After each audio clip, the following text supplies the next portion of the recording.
The men at the store counter had a name for the building. They called it the sheep coffin. 3 feet of wall for a room the size of a horse stall, clay crumbling off the logs, and now the boy who had inherited it was on his knees in the mud, bleeding from both hands, pressing dirty wool back between the planks. One of the men picked up a fistful of the wool and held it at arm's length like a dead mouse. "That is not a house," he said. "That is a haystack wearing logs." The boy did not argue. He did not look up. He scraped more clay from the creek bank and kept packing. The deed was dated 1871. The ink had bled through the fold lines so badly that the county clerk had to trace the lot number with her fingernail before she could confirm it was real. 20 acres of brush, marsh hay, and one log dwelling on the northern edge of the Turtle River drainage, 4 miles from the crossing and almost 9 miles from Grand Forks. Kittel van Gen had filed the claim 16 years before his grandson stood in the courthouse, holding the paper with numb fingers. Tolf van Gen was 16 years old and 93 pounds after a summer of short meals. He had no horse, no cart, no rifle, no winter coat that fit across both shoulders. What he had was a flour sack holding 6 pounds of cornmeal, 2 onions so soft they bent when he picked them up, a broken pocket knife his mother had slipped into his palm without looking at his face, and 13 cents. The deed was the heaviest thing he carried. Reuben Klein had told the clerk that the boy stole feed oats. The accusation was simple and efficient. Tolf had taken a double handful of oats from the bin and fed them to his mother's last ewe, the only animal that still carried the Van Gen name. Reuben wanted the mouth gone before the snow locked the roads. 1 fewer plate, 1 fewer ration. Eli Van Gen Klein had stood behind her husband, with her hands pressed flat against her apron, and said nothing, because saying something would have meant the next expulsion was hers. The wagon driver who had watched from the hitching rail told the story in town that evening. He said the boy's boot sole flapped when he walked, and that the stepfather's parting words were loud enough to hear through glass. "A boy old enough to eat like a man is old enough to freeze like one." The driver said the mother slipped something into the boy's hand. He did not see what it was. He said the boy walked north without turning around. Tolf reached the shack on the 3rd day. He had slept in a hay berm the first night and under a freight bridge the second, and his feet were blistered so deeply that blood had dried the wool of his left sock to the skin. The sleet that had followed him from Grand Forks turned to a fine, freezing rain as he came through the willow brake and saw the building for the first time since he was 9 years old. It was ugly, even through the rain and the fading light and the exhaustion that made his vision swim. The shack was ugly in a way that explained why people laughed at it. 16 feet by 24 feet on the outside, according to the deed. Squat and wide, with walls that looked swollen, as if the building had been stung. The logs were dark with age and streaked with old clay that had cracked and fallen in patches, leaving gaps wide enough to push a hand through. The roof was sawed over bark over plank, sagging at the center like a tired back. The door hung from a leather hinge and a bent nail. Tolf pushed the door open and stood in the dark and smelled mildew, old smoke, and something faintly animal. The room inside was 12 by 16 feet. He knew this because his grandfather had scratched the measurement into the sill board with a nail, and the numbers were still legible in the last gray light through the doorway. 12 by 16. The building was 24 by 16 outside. The difference, those missing feet on every side, was why people called the place a sheep coffin. Walls almost 3 feet thick on a cabin that should have had walls 8 inches deep. Kittel van Gen had built something no one understood and then died before explaining it. The cook stove sat in the northeast corner. It was a small iron box with a cracked elbow pipe and a firebox barely large enough for split kindling. Tolf found a rusted bucket, a wooden stool with one leg shimmed by a shingle, and a shelf holding 2 clay jars, both empty. The woodpile outside was a knee-high scatter of damp willow and marsh brush. He counted the pieces while the rain hit his neck. 14 sticks of willow, a half-rotten elm branch, some cattail stalks someone had bundled with twine, less than a half cord, less than a quarter, enough to burn for perhaps 5 days if he fed the stove like a miser and slept cold. He could not go back. Reuben would beat him or worse, and Eli would suffer for the boy's return. He could not go east because rail fare from Grand Forks to Fargo was more than he would earn in a month, and he had 13 cents. He could not hire himself out because the farms around the settlement were already closed for winter preparation, and no one took on an underfed boy when the snow was threatening. The road north led to nothing. The road south led to Reuben. Tolliff sat on the stool, wrapped his arms across his chest, and listened to the rain come through the roof in 3 places. The stove was cold. The flour sack sat on the shelf where the jars had been. 6 pounds of meal, 2 soft onions, 13 cents, a broken knife, a shack that leaked, a winter that had not yet begun. He was still sitting there when the dark filled the room completely and the temperature outside dropped below freezing for the first time that season. 3 days passed before Orrin Pike came. Tolliff had spent those days in a kind of desperate arithmetic. He hauled dead willow from the marsh edge until his shoulders seized. He plugged the 3 roof leaks with cattail fiber and mud, which held for 6 hours before the mud cracked and the drip resumed. He tried to light the stove and discovered the cracked elbow pipe, vented smoke back into the room unless he cracked the door, which let the cold pour in, which defeated the stove. He ate cornmeal mush cooked in the rusted bucket because the stovetop was too uneven to hold a pot steady. The mush tasted of iron and ash. He ate it with his fingers because he had no spoon. On the 3rd morning, Orrin Pike rode up on a raw-boned draft horse and did not dismount for a full minute. He sat in the saddle and looked at the shack the way a man looks at a dead animal on the road, with recognition and resignation, not surprise. Orrin was 56 years old. He had driven ox teams on the freight roads before the railroad killed the trade, and he had worked a sawmill near the Cheyenne River until the company moved operations south. He knew timber. He knew cold. He knew what a building needed to survive a Dakota winter, and he knew what happened to buildings that did not have it. He dismounted, tied the horse to a willow stump, and walked the shack without speaking to Tolliff. He pressed his thumb into the clay chinking and watched it crumble. He tapped the stovepipe with his knuckle and heard the crack ring. He measured the woodpile by placing his boot heel against the nearest stick and counting boot lengths. He pressed his palm flat against the outer wall and held it there for 10 seconds. Then he looked at Tolliff, who was standing in the doorway with his cracked hands hanging at his sides and his left boot sole flapping. "You need 6 cords minimum," Orrin said. "Dry hardwood. Split and stacked before the ground freezes, which gives you maybe 3 weeks. You need that pipe replaced or sleeved. You need the roof stripped and relaid. You need 2 men to re-chink this entire building with proper clay and hair, not this mud nonsense your grandfather used. You need a door that seals. You need a cellar pit for root storage.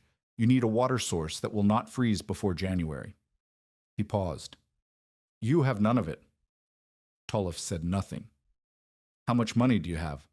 Orrin asked. 13 cents. "How much food?" 4 pounds of meal. The onions are gone." Orrin looked at the woodpile again. "That will burn 3 days. Maybe 4 if you starve the fire, which means you starve yourself. The first hard frost is 2 weeks out. The first real cold is 4 weeks. The kind of cold that freezes spit before it hits the ground is 6 to 8 weeks. He turned back to Tolliff. "You will not freeze because you are young. You will freeze because arithmetic does not care."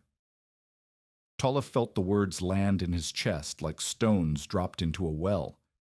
He had known the math was bad. Hearing it from a man who had survived 30 Dakota winters made it final. "Sell the claim," Orrin said. "Darius Klein will give you enough for rail fare and a month's board somewhere east. You can work a mill town. You can apprentice. You can do anything except stay here and die in a shack that your grandfather built wrong." "He did not build it wrong," Tolliff said.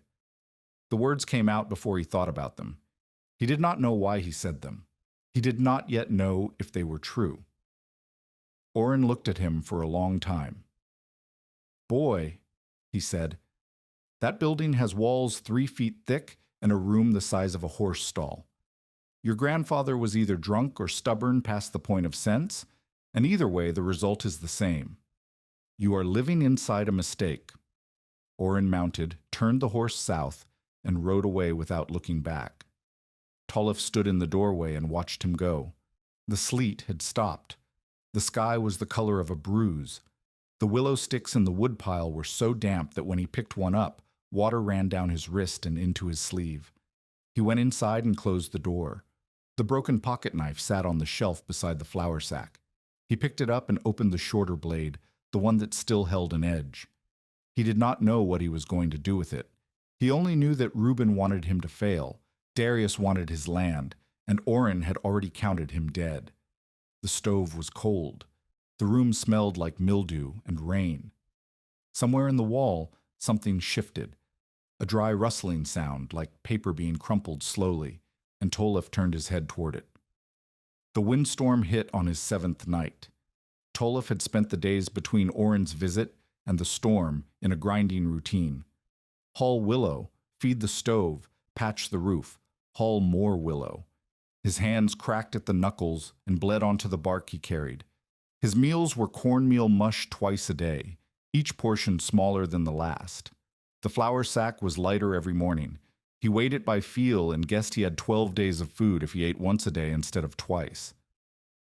The wind came from the northwest at dusk. It hit the shack like a fist and kept pushing. The door strained against its leather hinge. The stovepipe moaned. Dust and old clay fell from the ceiling seams. Tolef crouched near the stove and fed it the driest sticks he had, trying to keep the room above freezing while the walls groaned around him. That was when the interior plank near the stove corner split. It did not break cleanly. The wind pressure bowed the wall inward just enough to pop a plank that had been nailed decades ago with hand-forged nails. The plank swung open like a narrow door, and a gray-brown mass spilled out onto the floor. Tolef scrambled back. His first thought was animals, that something had nested in the wall, rats or squirrels, and the wind had shaken them loose. But nothing moved. The mass lay on the floor in a loose pile, and the smell that rose from it was not decay. It was lanolin, sheep fat, wool grease, and underneath that, a damp, earthy sweetness he recognized from his childhood, but could not name. He crouched and picked up a handful. It was wool. Dirty, matted gray wool packed so tightly that it held its shape when he squeezed it.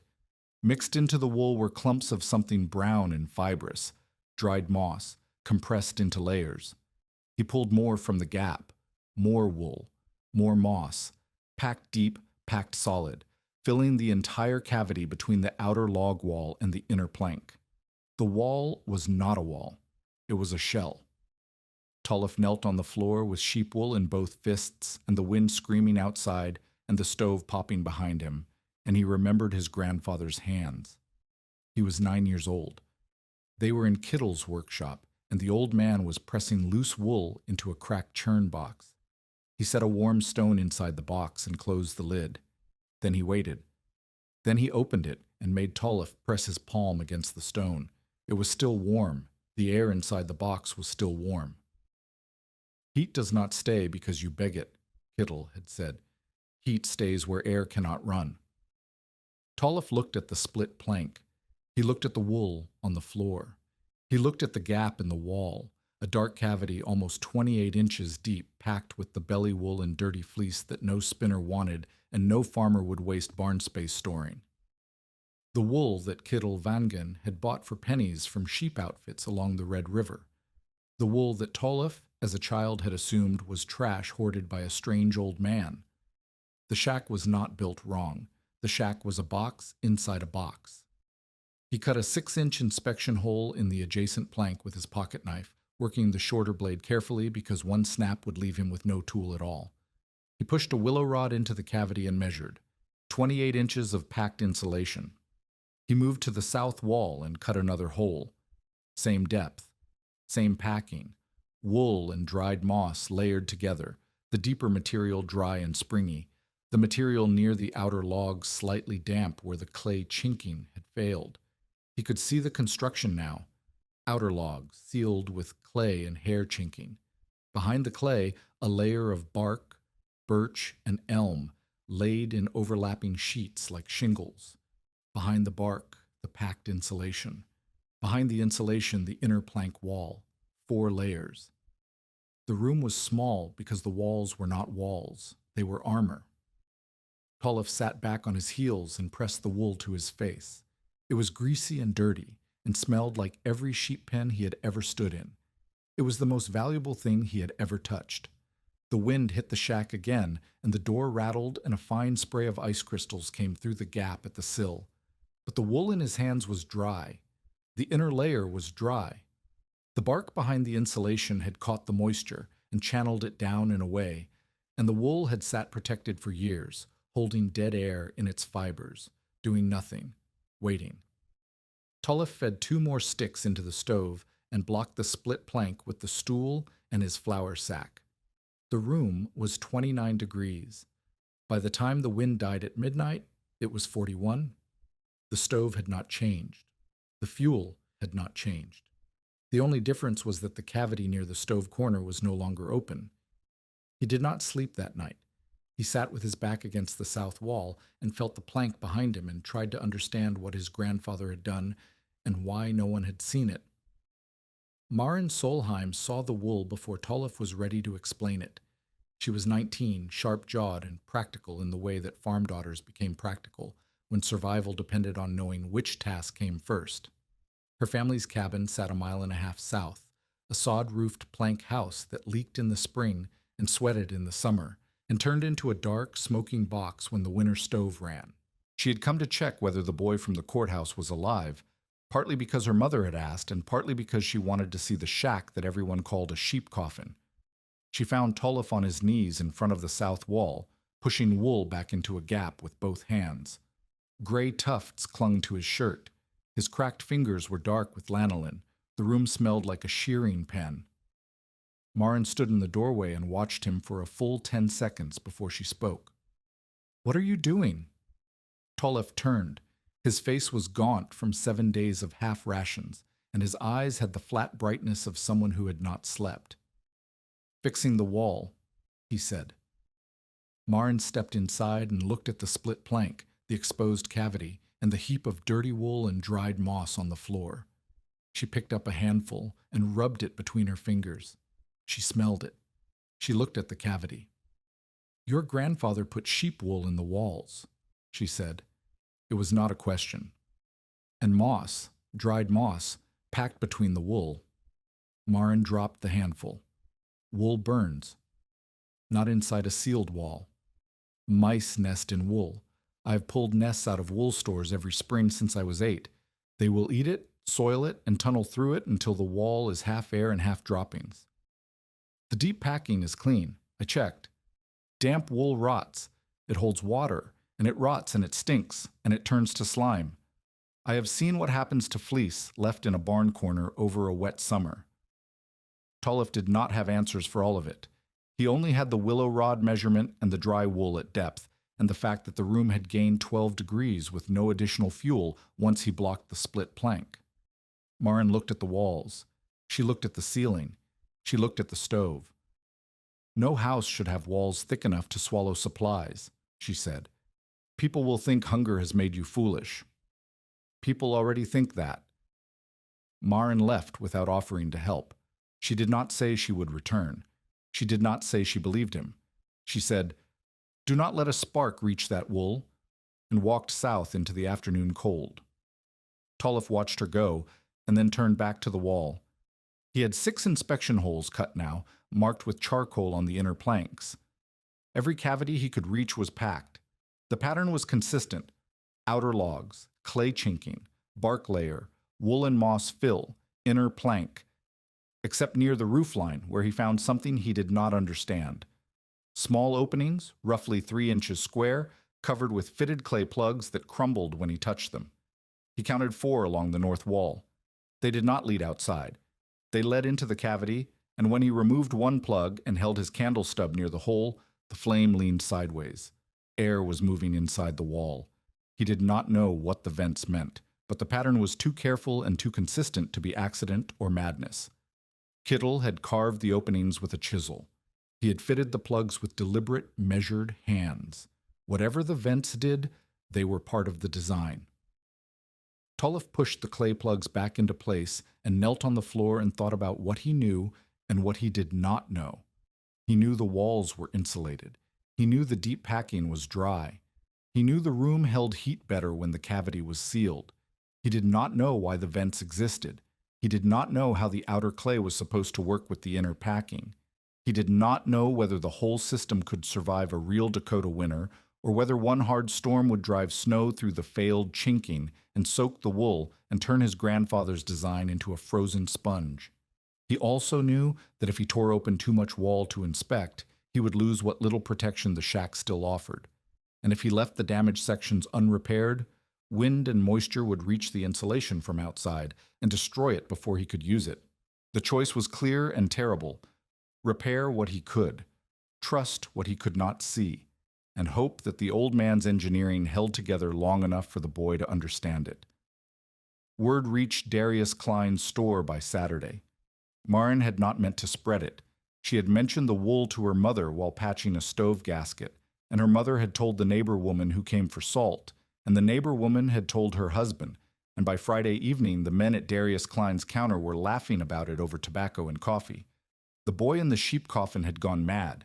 He was stuffing wool into his walls like a bird building a nest. Kittel Vangen's grandson was living inside a sheep carcass and calling it a house. Darius Klein listened to the laughter and did not laugh. Darius was 43, thick through the shoulders, with a ledger memory that tracked every debt in the district the way a hound tracks blood. He was Reuben's cousin. He owned the settlement store, held small credit debts over half the families within 10 miles, and had wanted the Vangen claim since Kittel died. The marsh hay was valuable in dry years.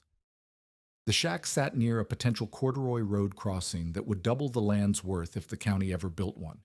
And the boy had no money, no allies, and no sense. If Tollef failed and abandoned the claim, Darius could buy it for back taxes and a handshake. If the boy froze out by January, the land would revert to county auction, and Darius would be the only bidder. Either way, the 20 acres ended up in Klein hands.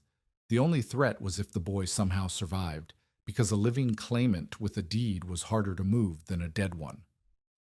Darius rode out on Saturday afternoon with Orrin Pike and 2 neighbors. The men came partly to see the wool madness for themselves, and partly because Darius had offered them tobacco for the ride. Tollef was outside when they arrived, scraping creek bank clay into a bucket with his bare hands. His knuckles were bleeding again. His coat was stiff with dried mud. He looked up and saw 4 men on horseback and knew immediately that this was not a social visit. Orrin dismounted first.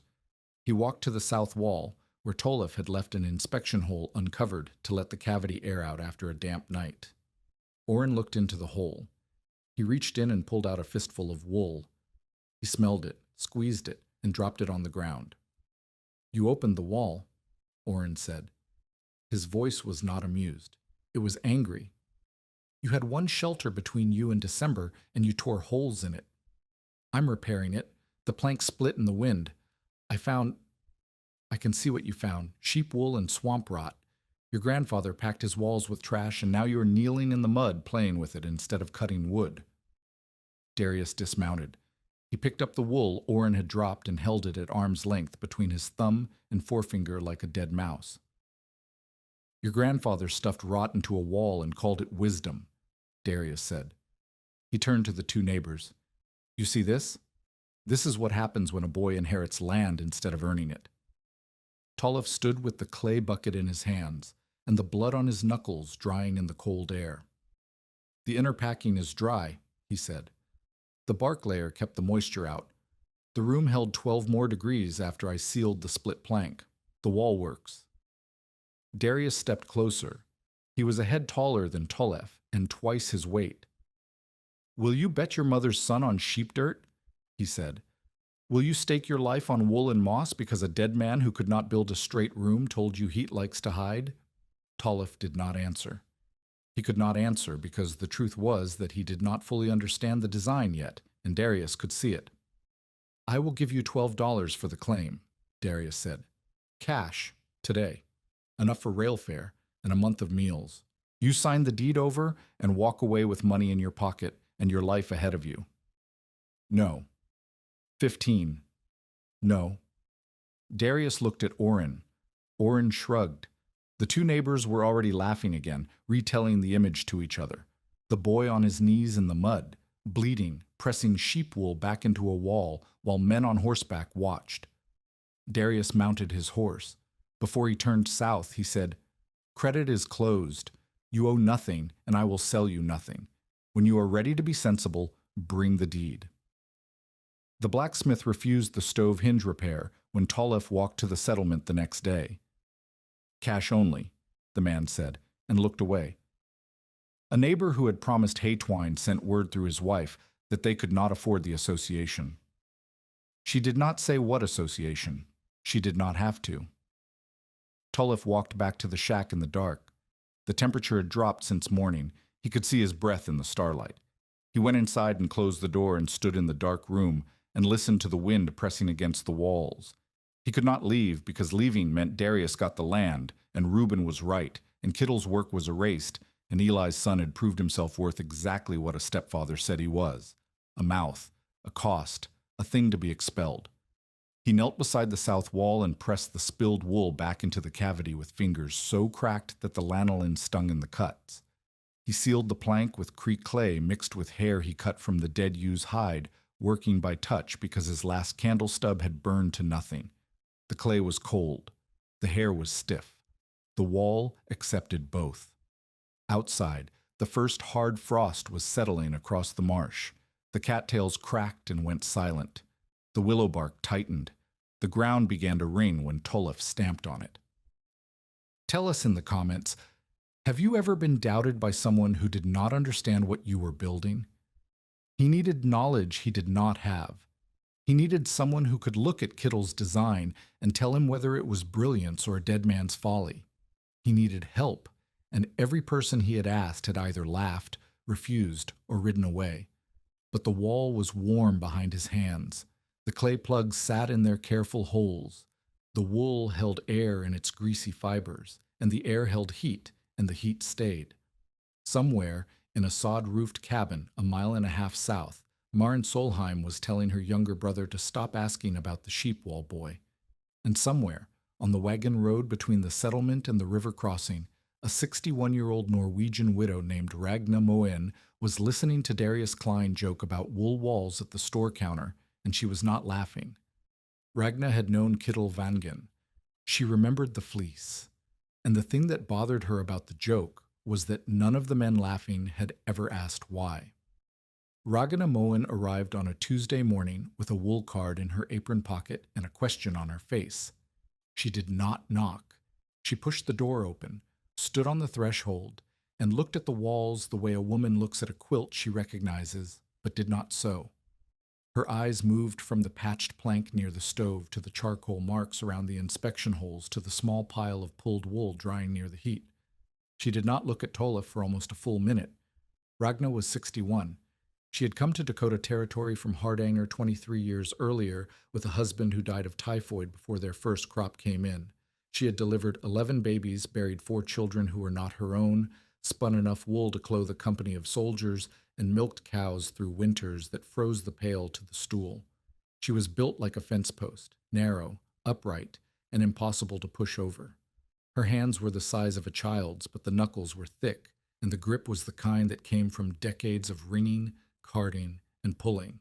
She walked to the south wall and pressed her fingertips against the plank. She leaned her ear to the wood. She was quiet for a moment, listening. "Tap the outside," she said to Tolef. 3 times, near where my hand is." Tolef went outside and tapped the log with his palm. 3 dull strikes. Ragna straightened when he came back in. "Full," she said. "Packed. Not loose, not hollow. Someone filled this in lifts." She pulled a tuft of wool from the nearest inspection hole and held it to the window light. She rubbed it between her finger and thumb. She smelled it. "Belly wool," she said. "Tags and sweepings. Nobody spins this. It mats, it clumps, it holds grease. Your grandfather bought it by the sackful from the sheep outfits near the Red River. I remember because I told him it was waste, and he said waste was a word for people who could not see." She found the dried sphagnum in the mix and pulled a clump free. She squeezed it in her fist and opened her hand. The moss expanded slowly, like something breathing. "Moss holds damp," Ragna said. "It takes water in and lets it go. But if it sits wet, truly wet, soaked through, it turns to paste. Then it holds nothing. Then the wool beside it wets, and wet wool is dead wool. She dropped the clump on the floor. Your grandfather knew that. The bark behind the chinking is his answer. It sheds water down and out before the moss can drown. Tolif showed her the clay plugs near the roof line. Ragna pulled one out and held her palm over the opening. Air moved against her skin. She pushed the plug back in and stood very still. He vented the cavity, she said. The wall breathes. Warm air from the room pushes through the inner plank, picks up moisture, rises, and escapes through the top. She looked at Tolif with an expression he could not read. If you seal those vents in deep cold, the moisture has nowhere to go. It condenses inside the cavity. The wool wets, the moss wets, the insulation dies, and your wall becomes a sponge 2 feet thick. How do you know that? Because I have dried wool for 40 years, and I know what happens when warm air meets cold fiber in a closed space. She sat on the stool and looked at the stove. Your grandfather was not mad. He was careful. But careful and finished are not the same thing. The outer clay has failed. The bark is cracked in places. If wind-driven snow reaches the insulation before you repair the envelope, every cavity in this house will be wet by Christmas. She stood up. Show me the worst wall. That was how the work began. Ragna did not help out of pity. She made that clear the first morning by arriving with her own food, a cloth bundle of hard bread, dried fish, and a small jar of rendered lard, and eating it at the stool without offering to share. Tolif ate his cornmeal mush from the bucket and did not ask. By the second day, she brought enough for 2, and nothing was said about it. By the 4th day, she was cooking porridge on his stove with oats she carried in her coat pocket, and Tolif understood that the food was not charity. It was fuel for the labor she expected. The first skill she taught was moisture sorting. She made Tolif pull wool from different depths in the north wall cavity and lay each handful on the floor in a row. The wool closest to the outer logs was damp, dark, and heavy. The wool at the middle depth was cool but dry. The wool nearest the inner plank was warm, light, and springy. Squeeze each one, Ragna said. Tolif squeezed. The outer wool leaked brown water onto his palm. The middle wool compressed and held. The inner wool sprang back when he released it. Dry wool springs, Ragna said. Dead wool clings. Any handful that does not spring goes near the stove to dry. Not on the stove, not against the pipe. Near it, 2 feet away. You turn it every hour. If it scorches, you have lost material you cannot replace. Tolif spent the next 3 days pulling damp wool from the north and east wall cavities, drying it in small batches near the stove, and repacking it once it passed Ragna's squeeze test. The work was tedious and filthy. Lanolin coated his hands until his skin was slick and yellow. Dried moss crumbled and filled his lungs with dust. His back ached from crouching inside the narrow gap between the stool and the wall. But the results were measurable. Each section he repacked held heat longer. Each sealed plank reduced the draft he could feel against his cheek when he pressed close. The second skill was the clay lime fire break. Quicklime cost money they did not have. Ragna improvised.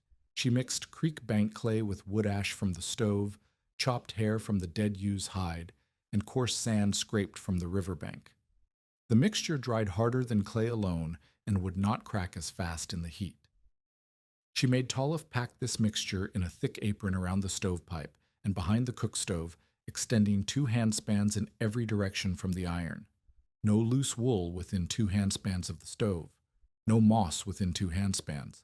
The firebreak was clay, ash, hair, and sand, tamped hard and allowed to cure near the heat. Your grandfather built the envelope, Ragna said, pressing clay around the pipe collar with the heel of her hand. But fire does not care about envelopes. One spark in that wool in this cabin burns from the inside out. The smoke will not even reach the roof before the walls are gone. She tested the fire break by holding a candle stub at the edge and watching for fiber wisps. When she found one, a single strand of wool caught in the clay seam, She pulled it out with her fingernail and showed it to Tolef. "One strand," she said. "That is enough." The third skill was controlled packing. Tolef wanted to ram the dried wool back into the cavities as tightly as possible. More material, more insulation, more protection. Ragna stopped him by placing her hand over his. "Push your fist into that wall," she said. Tolef pushed. The wool compressed under his fist and stayed compressed. "Now pull your fist out." He pulled. The wool stayed flat. A gap remained where his fist had been. "Overpacked wool has no air," Ragna said. "Wool does not keep heat. The air trapped between the fibers keeps heat. Crush the wool, you crush the air, and you have packed a wall with felt. Felt is better than nothing, but it is not what your grandfather built." She showed him the correct density by packing a test section while he watched. She used willow sticks as temporary gauges, pushing them into the cavity at intervals. When the wool was packed correctly, the sticks stood upright without falling, but could be pulled out with one finger. Too tight, the sticks would not push in. Too loose, they would topple. "Springy," Ragna said. "Like a living thing, not dead, not crushed, springy." The days that followed fell into a rhythm that was half construction and half counting. Day 1 of the full repair. The east wall was closed.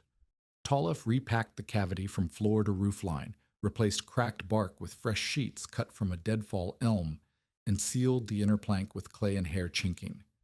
Ragna inspected every joint by touch. The east wall was dry, packed to gauge, and sealed. Day 4. The stove corner fire break was rebuilt. The cracked elbow pipe was sleeved with a section of tin cut from a ruined milk pail that Ragna had brought from her own shed. The sleeve was not perfect, but it directed the smoke upward instead of into the room. Tolef breathed clean air for the first time in weeks and felt his lungs ache with the difference. Day 6. The door. Tolef hung it with a doubled feed sack gasket, 2 layers of burlap stuffed with dry wool and tacked around the frame so the door pressed into a soft seal when closed. The draft at the threshold dropped from a whistle to silence. Ragna tested it by holding a candle flame at the base. The flame did not lean. Day 9, the roof edge.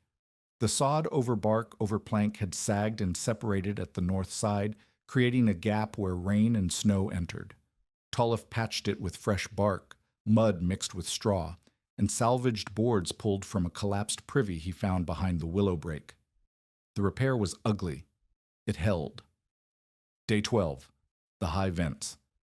Tolef reopened all 4 on the north wall and found 2 more on the south that he had missed. Each was screened with a woven willow lattice and a scrap of cloth to keep snow from entering the cavity directly. Each was capped with a fitted clay plug that could be opened or closed depending on conditions. Ragna showed him how to test airflow by holding a wool fiber at the opening. If the fiber leaned outward, the cavity was breathing. If it hung dead, the vent was blocked. Setbacks came faster than progress. A sleet storm on the 9th night soaked the north wall before the outer chinking was fully repaired. Tolef spent the next morning pulling damp wool from the lower cavity and drying it in batches while the temperature inside the cabin dropped to 31 degrees. Ragna arrived to find him shaking, and she said nothing. She handed him a cup of hot water with lard melted in it and waited until he drank it before she spoke. A mouse hole in the south wall revealed a tunnel through the lower packing. Something had burrowed through nearly 18 inches of wool and moss, creating an air channel that defeated the insulation along the entire lower run. Tolef pulled the section, killed 2 mice in the process, and repacked it, but the work cost him a full day he did not have. The stovepipe slipped during a wind gust on the 11th day. Smoke filled the room so fast that Tolef could not see the door. He grabbed the pipe with his bare right hand and shoved it back into the sleeve. The burn ran from his palm to his wrist, a blistered stripe that turned white before it turned red. Ragna arrived an hour later and found him trying to mix clay with one hand. She cleaned the burn with boiled water, wrapped it in linen torn from her own undershirt, and rubbed sheep fat into the cloth. Then she made him sit and eat while she worked his section. "You will heal or you will not," she said, "but you will eat first." Unexpected help came on the 14th day. Maren Solheim appeared at the door with a bundle of rye straw under one arm and a look on her face that dared Tolev to thank her. "A wall with no straw is worse than a foolish wall," she said. She set the straw on the floor and looked at Ragna, who was packing the ceiling junction near the south wall. "I'm not here because I believe it works," Maren said. "I'm here because that boy will die before he asks for help, and I do not want to explain it to the clerk." Ragna said nothing. She handed Maren a bucket of clay and hair mix and pointed at the north wall. "Chinking, outside. Start at the bottom." Maren worked for 4 hours. She twisted straw and clay daubing into the outer log seams with a speed that surprised even Ragna. Her fingers were faster than Tolef's, and her chinking held tighter because she had repaired her own family's cabin every autumn since she was 12. When she left at dusk, the north wall's outer seal was continuous for the first time since Kittel Vangen had built it. She did not say she would come back. She came back the next morning with more straw and a draw knife borrowed from her mother. Orrin Pike returned on the 16th day. He rode up in the late afternoon and sat on his horse and looked at the cabin. Then he dismounted and walked the perimeter. The outer chinking was fresh. The roof patch was holding. The door sat flush in its frame. He touched the clay, pressed the straw daubing, and tested the bark patches with his thumbnail. He went inside. Tolef was packing the last section of the west wall cavity. Ragna was mixing a clay batch on the floor. Maren was cutting willow screens for the high vents. Orrin looked at all three of them and then looked at the wall that Tolef was packing. He watched the boy push wool into the cavity with his good hand, press it to gauge with a willow stick, and seal the plank with fresh chinking. "It is still a gamble," Orrin said. "Yes," Tolef said. "Mild cold proves nothing. A real Dakota blow will drive snow through cracks like flour through a sieve. If that snow reaches the wool, you will be sleeping in a wet blanket with no way to dry it and no time to repack. The outer seal is new. The bark layer is intact on 3 walls. The vents are screened." Orrin shook his head slowly. "I have seen January come for men who were better prepared than you, men with 6 cords stacked and a root cellar full and a horse to pull them out." He paused. "But I will say this. The wall is not what I thought it was." He left without saying what he thought it was now. Tolef watched him ride south and felt something he had not felt in weeks. Not hope, not confidence. Just the absence for one moment of certainty that he would fail. That evening, Ragna found Kittel's mark under a sill board on the east wall. 3 carved lines beside 5 words scratched into the wood with a nail point. "Do not seal the top in deep cold." She went still. Her hand rested on the carved letters, and she did not move for a long time. Tolef asked what it meant. Ragna looked at him with an expression that was equal parts recognition and dread. "It means your grandfather knew what would happen if someone sealed the vents," she said. "It means the wall can fail. It means this building is not armor. It is a living thing, and if you treat it like a dead box, it will kill you." She did not explain further that night. She wrapped her coat around her shoulders and walked home in the dark. Tolef sat beside the stove and listened to the wall settle and breathe. The carved words glowed faintly in the firelight. "Do not seal the top in deep cold." Outside, the temperature dropped to 4 below. Inside, the tin dairy thermometer that Ragna had nailed above the shelf read 43 degrees. The stove held 2 sticks of willow and a handful of cattail stalks. Tolef calculated fuel, temperature, and time, and for the first time the numbers did not point at death. They pointed at something strange and careful that a dead man had left inside a wall, waiting for someone desperate enough to need it. By late December, the envelope was nearly restored. The cabin began behaving differently, and the difference was measurable. Tolef marked results on the doorpost with charcoal each morning. Stove out at midnight, water skin unfrozen at dawn. Outside temperature 5 below, inside temperature 38 degrees near the bed. Outside 12 below, inside 43 degrees after the last coals died. 1 armload of willow and deadfall brush kept the room above freezing for 10 hours. In a conventional plank cabin, that same armload would have burned in 3 hours, and left the room at ambient by midnight. The numbers were modest. The hidden insulation slowed heat loss, but it did not create heat. Tolliff still needed fuel. He still needed dry walls. He still needed a stovepipe that did not slip. The difference was that his arithmetic had changed from impossible to difficult, and difficult was a thing a person could survive. Darius Klein raised his offer. $12 had become 18. Then the promise of work in town, a clerk's position at the store, warm and indoors, with meals. Tolliff refused each offer, though he was down to 2 pounds of cornmeal and a quarter jar of Ragna's lard. Ragna deepened the teaching. She showed Tolliff how to read the cabin like a body. Smoke that pooled along the ceiling meant the vents were blocked. Frost forming on the inner plank meant the cavity behind it was damp. A sour smell meant wool was souring from moisture. The faint hiss of air along a seam meant wind had found a path through the outer chinking. Plank temperature checked by pressing his cheek against the wood told him more than the thermometer because the cheek could feel differences the mercury could not resolve. She taught him to bank coals under ash so they lasted through the night. She taught him to burn short, hot fires rather than starving the stove on damp twigs all day. She taught him that a stove fed well for 2 hours and then banked would keep the room warmer through the night than a stove fed poorly for 6 hours and then dead. Tolliff listened and practiced and wrote nothing down because he had no paper. He carried the knowledge in his hands which remembered the springiness of properly packed wool, and in his cheek which remembered the temperature of a dry plank versus a damp one. January arrived. The cold deepened in layers, each day colder than the last, each night longer. The marsh froze solid. The willows stopped bending and began to crack. Tolliff heard trees splitting in the distance at night, the sound of green wood bursting as sap froze and expanded, a sound like rifle shots fired by no one. Then, on January 11th, the air softened. Tolliff woke to water dripping from the eaves. The icicles along the roof edge were bleeding. The sky was high and pale, and the wind was from the south, warm enough that the snow on the ground surface turned to a gray crust. Children walked to the school without extra wraps. Men went to town without face scarves. Marin's mother hung laundry on the line, and it did not freeze. The settlement relaxed. The worst was past, people said. The January thaw had come early. The back of winter was broken.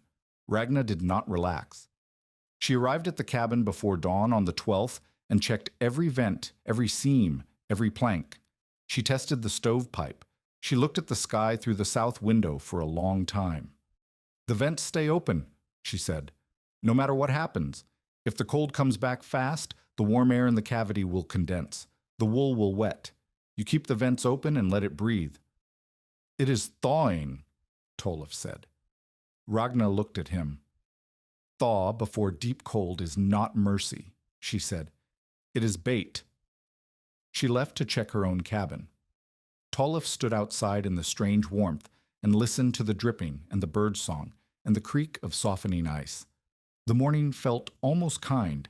Then the north vent began to whistle. The wind arrived at midday like a door slamming shut on the world. The sky did not darken gradually. It closed. A wall of gray-white cloud rolled from the northwest so fast that Tolliff watched it swallow the tree line in the time it took to cross the yard. The temperature had been above freezing at breakfast. By the time the cloud reached the cabin, the mud underfoot had hardened to stone. The puddles from the morning thaw froze so quickly that the ice-trapped grass blades upright in mid-bend. The snow came horizontally, not flakes. Fine granules, hard as sand, driven by a wind that did not gust. It pushed. It leaned against the cabin like a man leaning against a door to keep it shut. The sound was not a howl. It was a roar, constant and without rhythm, a sound that filled the skull and left no room for thought. Tolliff got the door closed and braced it with the stool and the wood bucket. The feed sack gasket compressed under the pressure. Fine snow hissed through the gap at the threshold. White powder, dry as flour, accumulating in a ridge along the floor. He fed the stove. 3 sticks of dry willow. The fire caught, and the pipe drew, and the smoke went up, and the room held. The thermometer read 49 degrees. The wind outside sounded like fabric tearing. The first crisis was the north wall. The outer chinking held, but the temperature drop was so rapid that warm air inside the cabin pushed through the inner plank seams and met the cold insulation. Moisture condensed on the wool fibers. Tolliff saw it happen, a dark stain spreading across the inner plank of the north wall, low, near the floor, where the packing was densest. The wall was sweating. He remembered the carved warning, "Do not seal the top in deep cold." He remembered Ragna's instruction, "Keep the vents open, let it breathe." He pulled the clay plug from the highest north vent and heard the cavity exhale. Cold air pushed in through the outer seam. He could feel it against the back of his hand, but the warm, damp air inside the cavity rose and moved toward the opening. The stain on the plank stopped spreading. He opened a second vent, a finger width only, and felt the airflow stabilize. Snow sprayed through the outer seam, where the wind found a crack. The spray hit the bark layer and ran down. It did not reach the wool. The bark shed it the way a roof sheds rain, and the water collected at the base of the cavity, where a channel of packed sand and gravel, another of Kittle's hidden details, drained it toward the outside. The wall was breathing. Cold air in, warm, damp air out, the insulation between them drying as it worked. Tolliff pressed his cheek to the inner plank. It was warm. He pressed his palm to a sealed section and then to the vented section. The vented section was cooler near the top, warmer at the center, and dry. The sealed section was warmer at the top, cooler at the center, and damp. The old man had built a lung. The second crisis came to the door. Maren arrived with her brother Petter just before the full force of the storm hit. The boy was 12, thin as a willow switch, and shaking so hard his teeth made a sound Tolliff could hear across the room. Maren's eyelashes were white with frost. Her lips were the color of wet clay. "The roof seems split," Maren said. Her voice was steady, but her hands were not. "The stove is smoking. Mother is there with the babies. She sent us here." Tolliff did not hesitate. He opened the door. The wind hit him like a wall of moving ice. Maren pushed Petter inside and followed. Tolliff threw his weight against the door, and Maren helped him brace it. The gasket compressed. The ridge of fine snow on the floor doubled in the seconds the door was open. The thermometer dropped 11 degrees in 2 minutes, from 49 to 38. The stove smoked as the pressure change disrupted the draft. Tolliff's repaired pipe collar shifted. The bent nail that held it loosened, and a thin stream of smoke curled into the room from the joint. Petter crouched against the south wall and could not stop shaking. Maren stripped her frozen coat and wrapped it around his shoulders and pressed her body against his. Her hands were white at the fingertips. Tolliff saw the color and knew what it meant. He fed the stove. 4 sticks now, not 3. The fire roared and the pipe drew and the smoke thinned but did not stop. The collar was leaking. If it slipped further, the room would fill with smoke and they would have to open the door or suffocate. And opening the door in this wind would drop the temperature to killing cold in minutes. Tolliff wrapped his burned hand in a strip of linen, gripped the pipe collar with both hands, and pushed it back into the sleeve. The iron was hot enough to feel through the cloth. The bent nail caught. He tapped it with the back of the axe head. 1, 2, 3 strikes, and the collar seated. The smoke thinned. The draft steadied. The pipe held. The thermometer climbed. 38, 40, 42. Ragna arrived an hour later. She came tied to Orrin Pike's wagon rope, not riding in a wagon because no wagon could move in the wind, but holding the rope that Orrin had strung from his barn to the road post. She had followed it, hand over hand, through blinding snow for a quarter mile.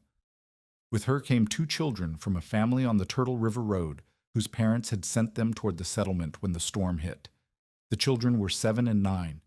The 7-year-old was crying without sound. The 9-year-old was not crying, and that was worse. The door opened. Heat spilled out. More snow rushed in. Tolliff and Orrin hauled the children inside while Maren braced the door. Ragna came last, her coat plastered white, her face raw, her hands shaking for the first time Tolliff had ever seen. The room now held 6 people. The stove was a small iron box designed to heat a space for one. The hidden insulation was being asked to hold warmth for 6 bodies, an open and closed door, a leaking pipe collar, and a fuel supply that consisted of willow sticks and cattail stalks. Tolliff counted his wood. 11 sticks of willow, a bundle of cattail, the elm branch, half rotten but still burnable, maybe 8 hours of fuel if he rationed. The storm sounded like it would last longer than 8 hours. If you are invested in this story, hit subscribe and stay with us, because what happens next decides whether this strange house is shelter or coffin. Ragna took control of the room without asking permission.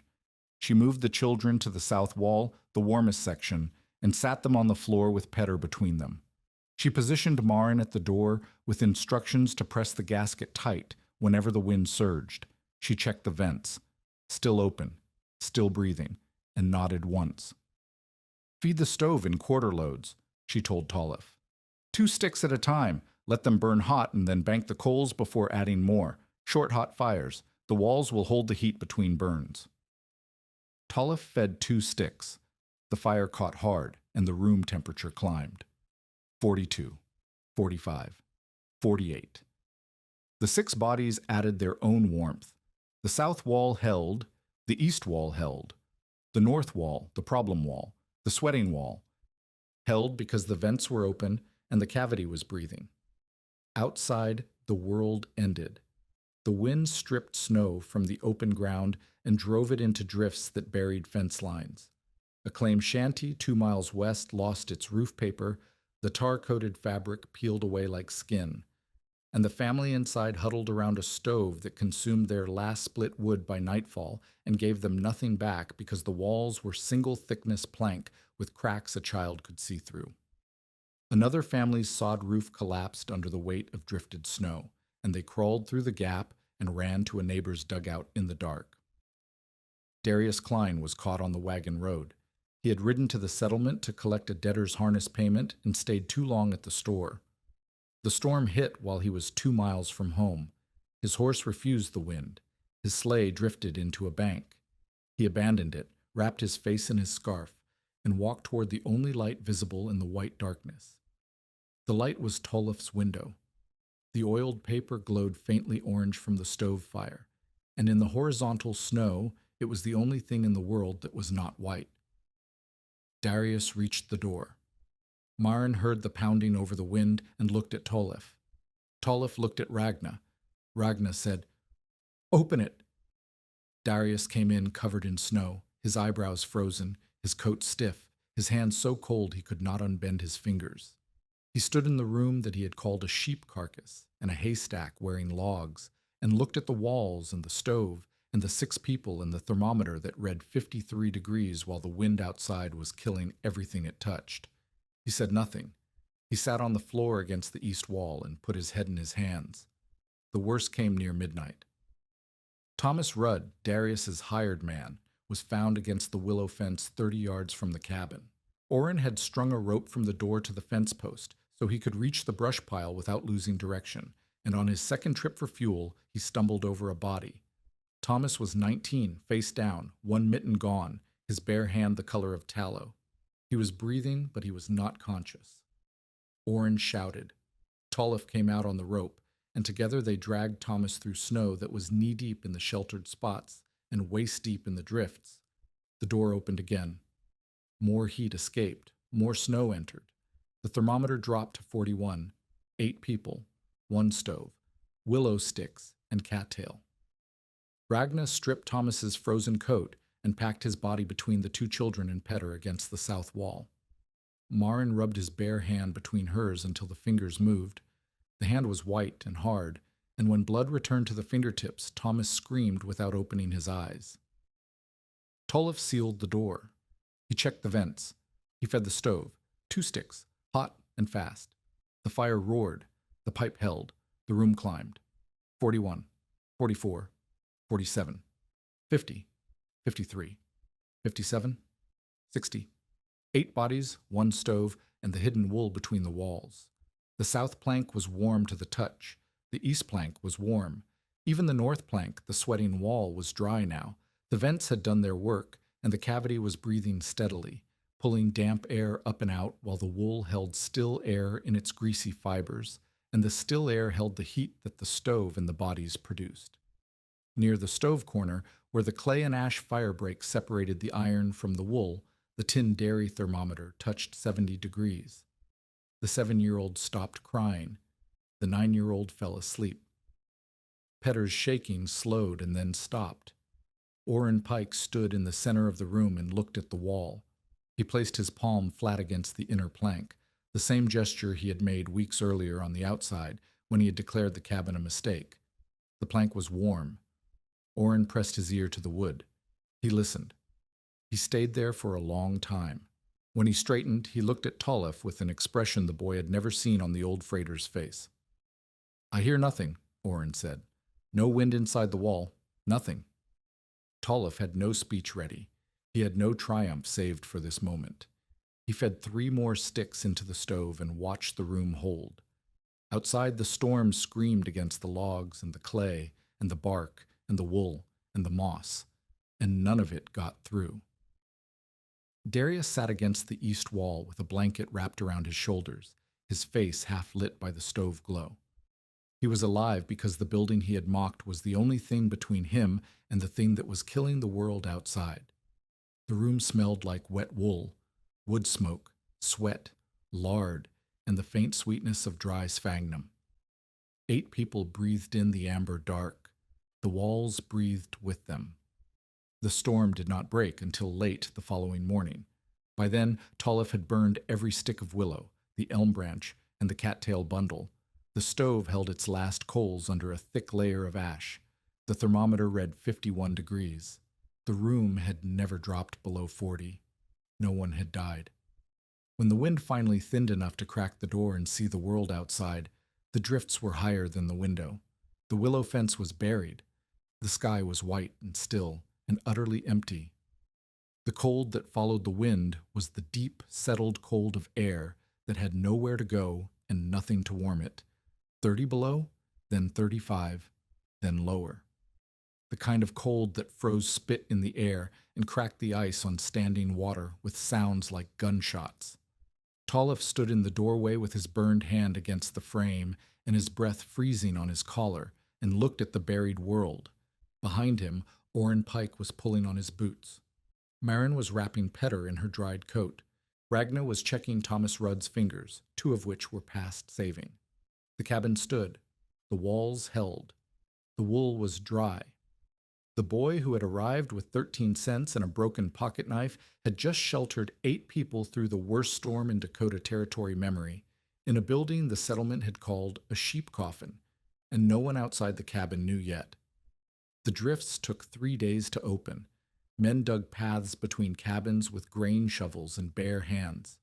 Horses stood belly deep in packed snow and would not move until the trails were broken by foot. The settlement counted its losses in a quiet, methodical way that frontier people had learned through repetition. Walk the claim, check the stock, find the dead, mark the living. 3 horses had frozen in a windbreak where the snow had buried them standing. One claim shanty stood empty, the door open, the stove cold. The family had fled to a neighbor's dugout during the storm and were alive, but had lost everything inside to frost. 2 families had spent the night without enough fuel, huddled around stoves that ate their last wood by midnight and gave nothing back. Thomas Rudd was alive, but 2 fingertips on his right hand were black. The school children sheltered by their teacher had survived. The teacher had burned her desk and 2 benches to keep them warm. Tolliff's cabin became the story before Tolliff could shape it. Orrin Pike told it first. He told it at the store, leaning against the counter with his hat in his hands and his voice flat with the effort of admitting something he did not want to admit. He told it to 7 men who had come for news and salt, and the comfort of standing in a room with other men after 3 days of isolation. The boys' cabin held 8 people through the night, Orrin said. 1 stove, willow sticks and brush. The room never dropped below 40 degrees. I put my hand on the wall, and it was warm.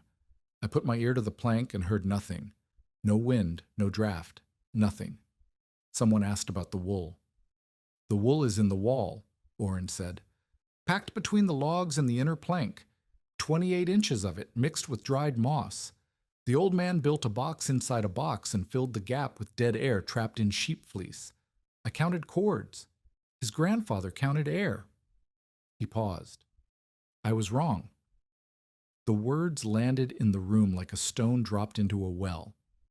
Orrin Pike did not say he was wrong about anything. He had driven ox teams through mud that swallowed wheels, and he had counted timberboard feet for a sawmill that ran 12 hours a day, and his arithmetic had never failed him. The men at the counter looked at each other and did not laugh. The laughter about sheep coffins and wool madness had died somewhere between the storm and the morning. Orrin's conversion was not sentimental. He did not praise Tolliff. He did not celebrate Kittle. He asked questions. He wanted to know the thickness of each layer. He wanted to know how the bark was laid. He wanted to know the packing density, the vent spacing, the firebreak composition. He came to the cabin the next day and made Tolliff open an inspection plug and show him the cavity. He measured the depth with a stick. He tested the wool's spring with his fist. He checked the clay and ash firebreak by tapping it with his knuckle. "This will not work in every cabin," Orrin said. "Some have roofs too far gone. Some have stove placements that make the firebreak impossible. Some leak so badly that the outer seal cannot be repaired without tearing the building apart." "I know," Tolliff said. "But the ones it will work in," Orrin said, "those people need to see this before next winter." Maren Solheim's mother came first. She walked 1.5 miles through crusted snow with Petter at her side and stood in Tolliff's doorway and looked at the walls with the same expression that Ragna had worn on her first visit, recognition of something that should not work but did. Her name was Sigri.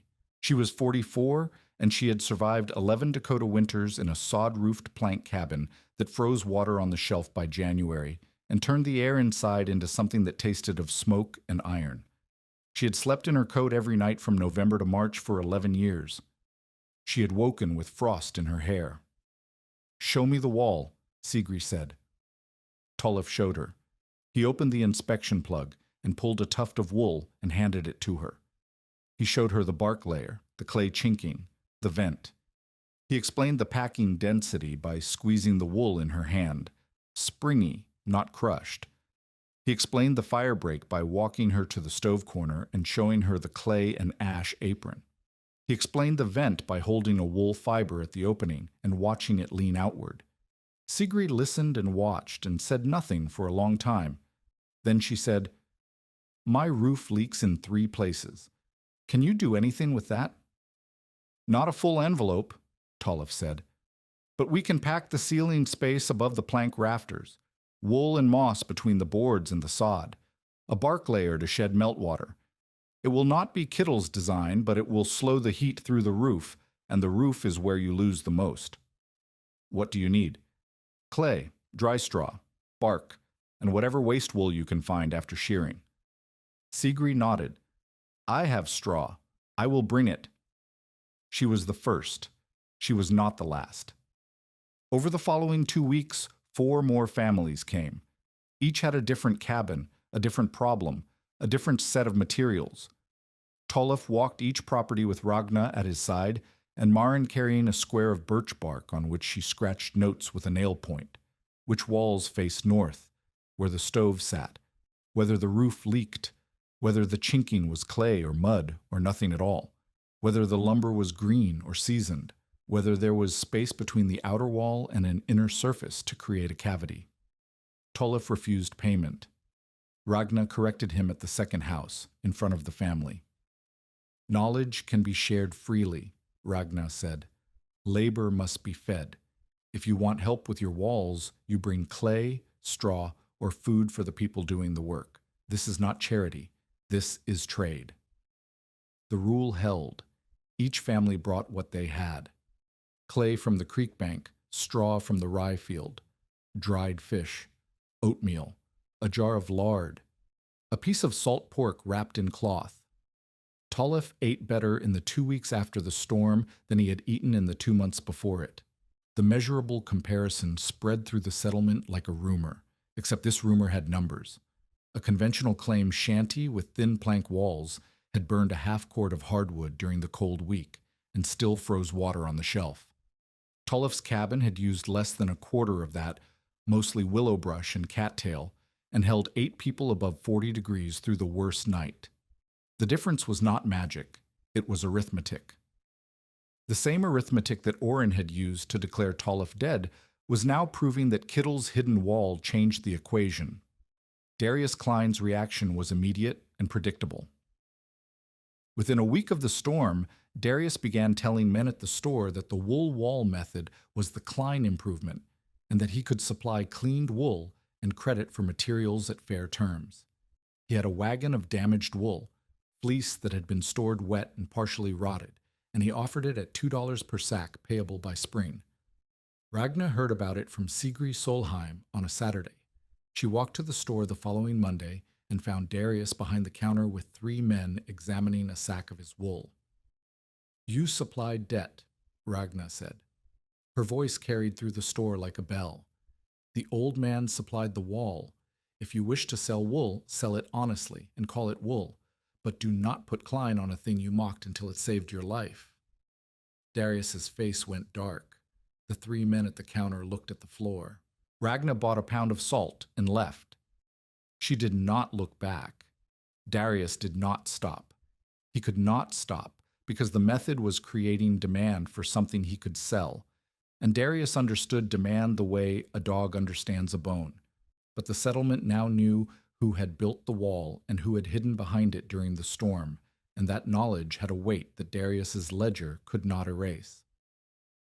The weeks after the storm were the deepest period of the mentor relationship, and they passed with a speed that Tollef would later wish he could have slowed.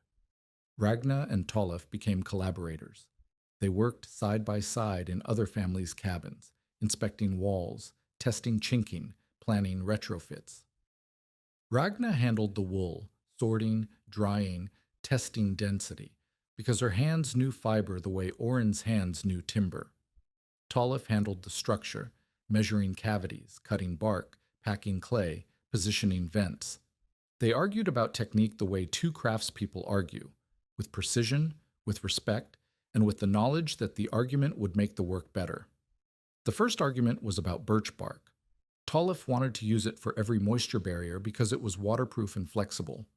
Ragna said birch bark cracked in extreme cold, and that elm bark, though harder to work, held together longer in the cavities where temperature swings were sharpest.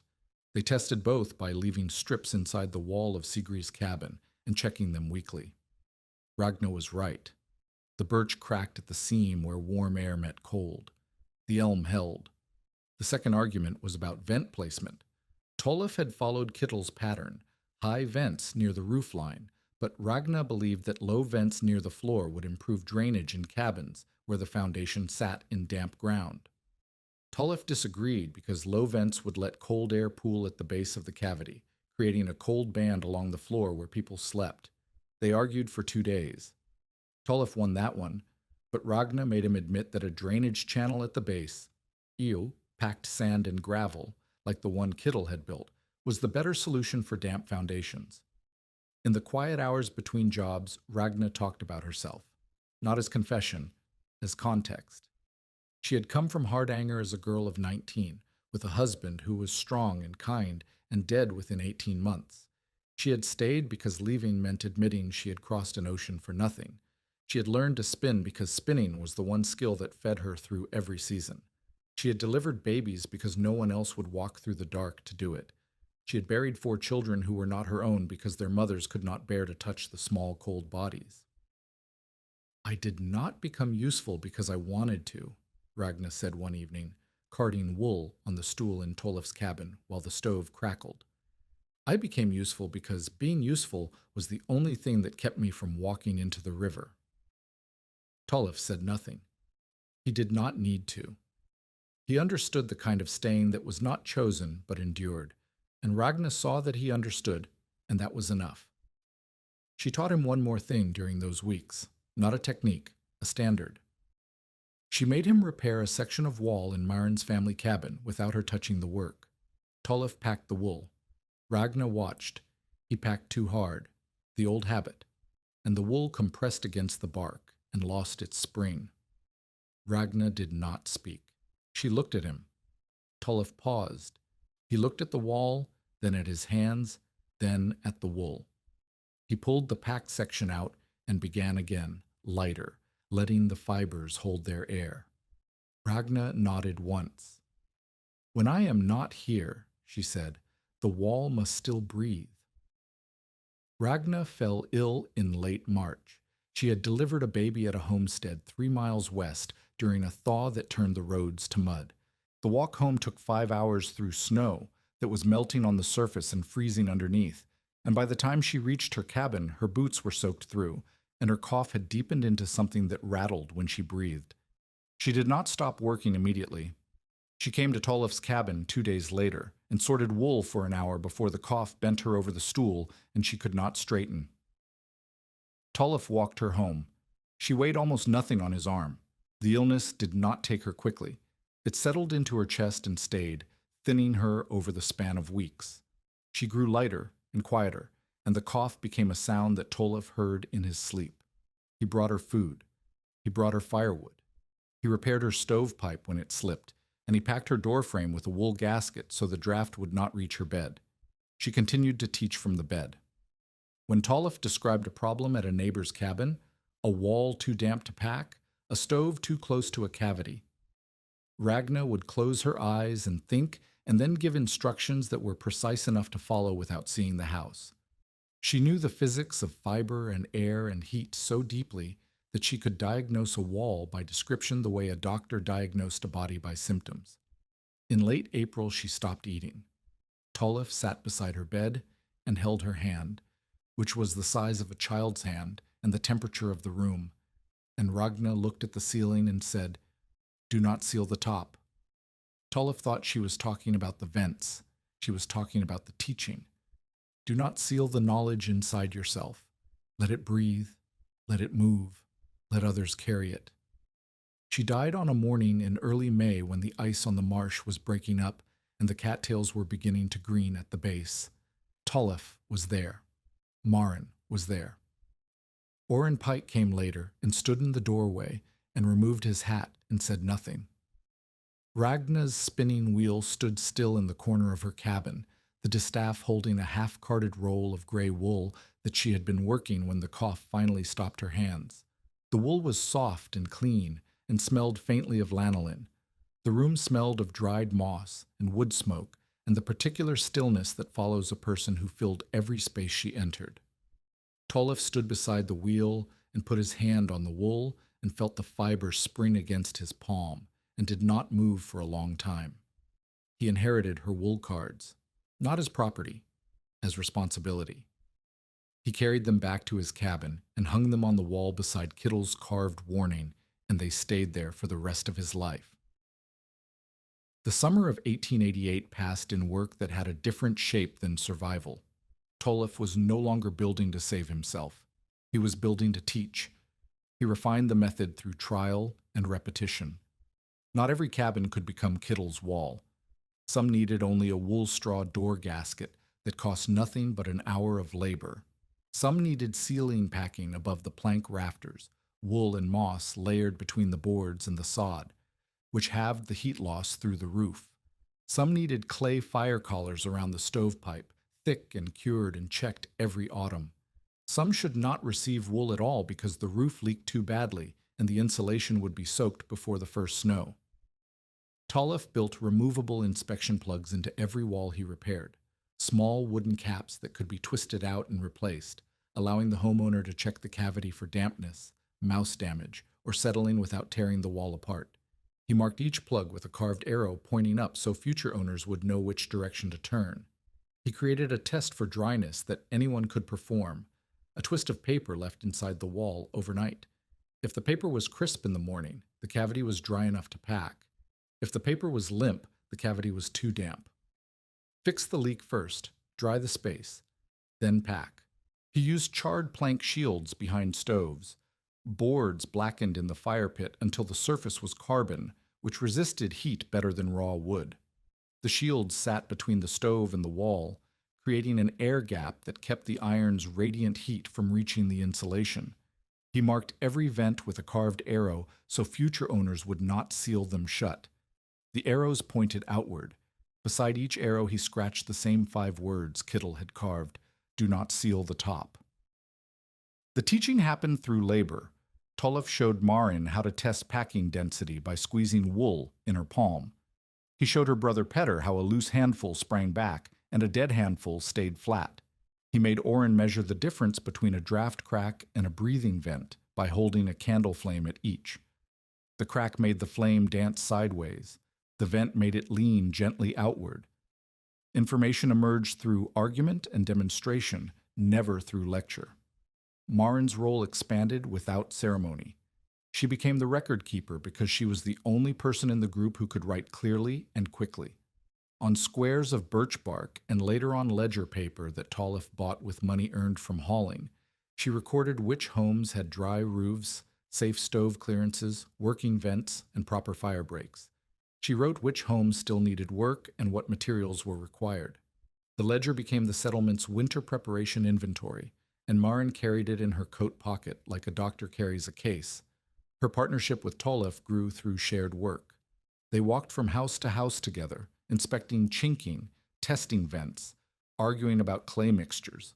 They disagreed about straw ratios in the daubing compound and tested 3 different mixes on a shed wall to settle the question.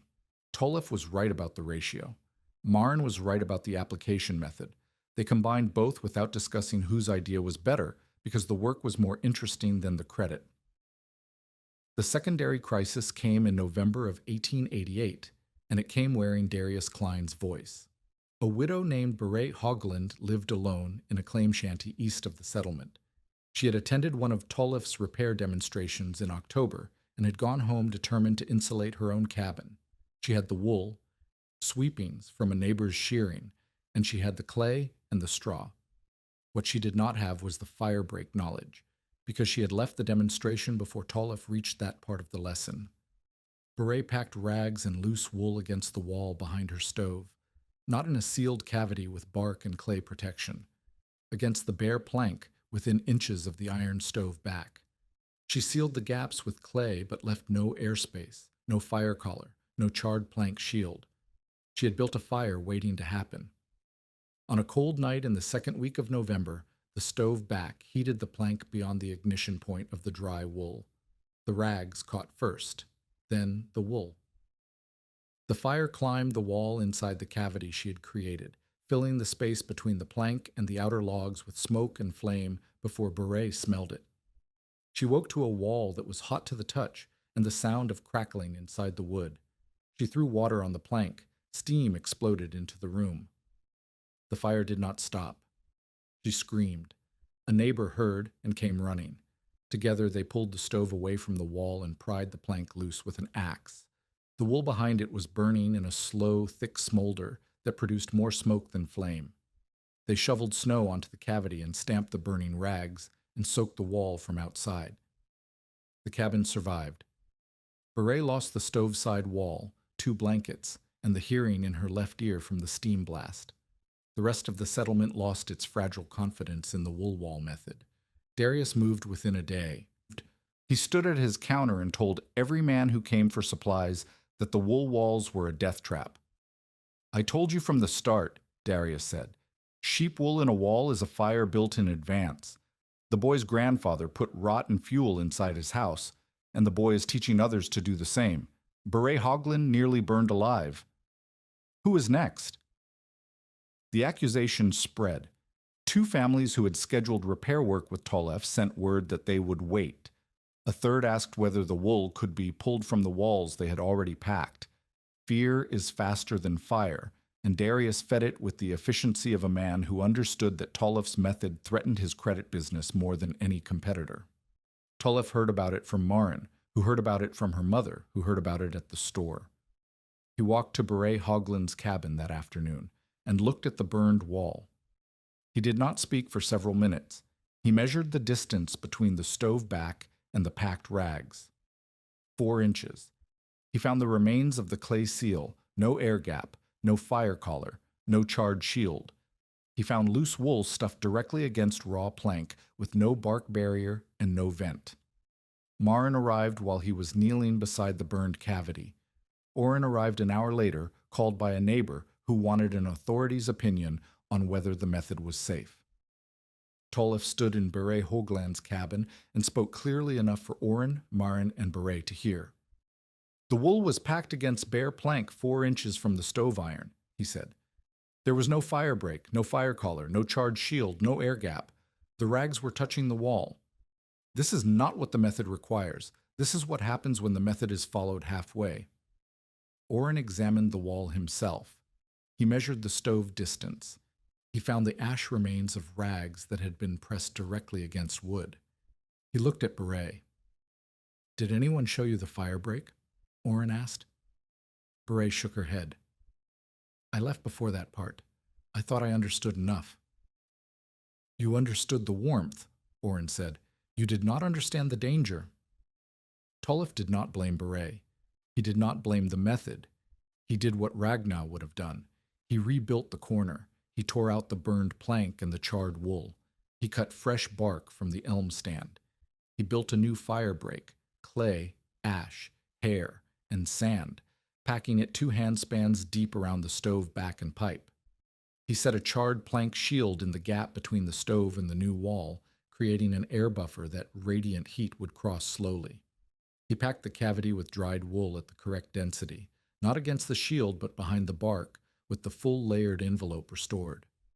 He opened a vent near the roofline and screened it with willow and cloth. The work took 2 days. On the 2nd day, families began arriving, not to watch, to help. They brought clay from the creek bank and straw from the fields and boards salvaged from a collapsed fence. They brought food for the workers. Marin wrote down what each family contributed and what each family needed for their own repairs. If this story reminds you why preparation matters, share it with someone who needs to hear it. The fire that Darius had used as a weapon became the proof that the method needed teaching, not abandonment. Tolif stood in Beret's repaired cabin and showed the assembled families the difference between a safe installation and a dangerous one. He held a tuft of wool 4 inches from the stove. It browned and curled. He held the same tuft behind the clay and ash fire break. Nothing happened. He showed the charred shield, the air gap, the vent, the bark. Every layer had a purpose. Every omission had a consequence. This is not one thing, Tolif said. This is 4 things together. Wool alone is fuel. Wool behind bark, behind clay, behind a fire break is insulation. If you leave out a step, you build a fire. If you follow every step, you build a wall that breathes. Oren stood beside him and added his own authority. I have seen what happens when you do not understand what you are building, Oren said. I built a freight road once through marsh ground because I measured the distance and not the soil. The road sank. Measuring one thing is not measuring the thing. He looked at the families. Learn the whole method or leave the walls alone. There is no half. Darius was not present. He did not need to be. The families who had come to Beret's cabin went home and told their neighbors, and the neighbors told theirs, and by the following week the 2 families who had postponed their repairs sent word that they were ready. The fire had not destroyed the method. It had made the method necessary. A method that was taught wrong was dangerous. A method that was taught right was the difference between burning a half cord of wood per week and burning a quarter, between waking with frost in your hair and waking in a room that held, between surviving a winter and living through one. Tolif walked home from Beret Hogland's cabin in the dark. The November cold was settling in. The stars were hard and white, and the ground rang under his boots. He carried Ragnar's wool cards in his coat pocket, wrapped in a cloth to protect the teeth. The cabin was dark. He opened the door and felt the warmth press against his face. The stored heat of the afternoon's fire held in the walls, leaking slowly through the wool and the moss and the bark and the clay. He lit the stove with 3 sticks of willow and sat on the stool and listened to the wall breathe. Somewhere in the cavity the wool was dry and springy and warm. Somewhere above the shelf the carved warning caught the firelight. Do not seal the top in deep cold. Do not seal the knowledge. Do not seal anything that needs to breathe. Ragnar had known. Kittel had known. Now Tolif knew, and the knowing was not his to keep. The settlement was learning. The method was spreading. The hostile skeptic was losing ground. But winter was coming again, and Darius Klein was not finished, and the question that hung in the cold air above the stove was not whether the wool walls worked, that had been answered, but whether a 16-year-old boy with a dead grandfather's design and a dead widow's wool cards could protect the knowledge from the man who wanted to own it. Tulloch organized the first community wool sorting day in June of 1889, and it was the thing that finally broke Darius Klein's grip. The idea was simple. After spring shearing, every farm in the district produced waste wool, belly tags, sweepings, matted clumps, and fleece too dirty or too short to spin. For years, this wool had been burned or dumped. Tulloch proposed that it be pooled. Families would bring their waste wool to a central sorting on the first Saturday after shearing. The wool would be dried, graded by hand, and divided among the families who needed it most, the poorest first, the newest claim second, and the established farms last. No credit, no debt, no ledger with Darius Klein's name at the top. Marin wrote the announcement on 4 squares of birch bark and posted them at the store, the school, the freight crossing, and the church. She wrote it in English and in Norwegian because half the settlement read one and half read the other, and a few read neither but could ask someone who did. 23 people came.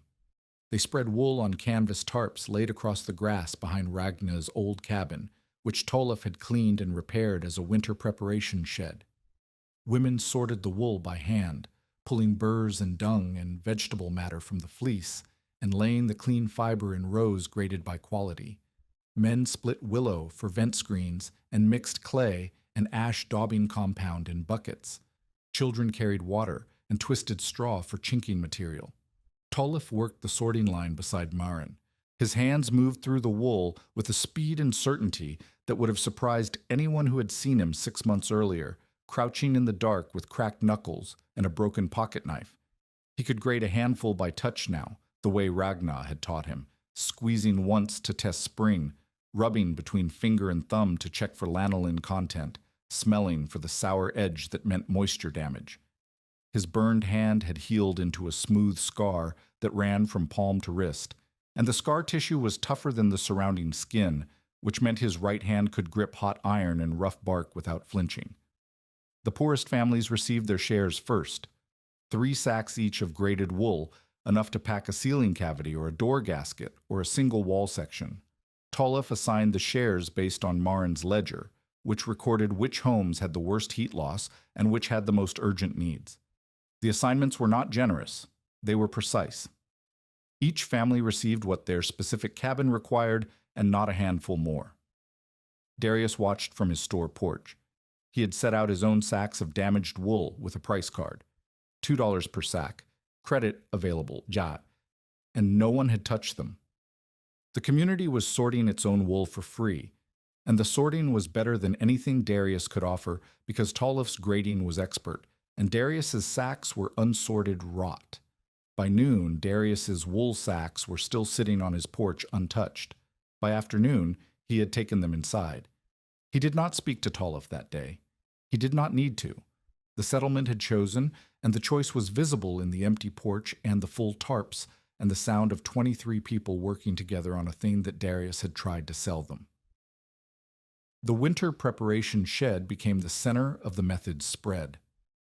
Tulloch stocked it through the summer and fall with materials gathered from the district, waste wool sorted and dried, sphagnum moss pulled from the marsh edge and cured on racks in the sun, creek bank clay dug in August when the water was low and the banks were exposed, coarse sand from the riverbed, straw from the rye fields, animal hair saved from butchering and tanning, salvaged plank from collapsed outbuildings, charred boards blackened in the fire pit and stacked against the wall. Families drew from the shed in autumn. They brought what they could contribute in summer, labor, materials, food, and took what they needed before the first freeze. The exchange was not charity, and it was not commerce. It was the kind of economy that frontier settlements had always built when the alternative was watching neighbors die. Tulloch taught in the shed. He built a demonstration wall.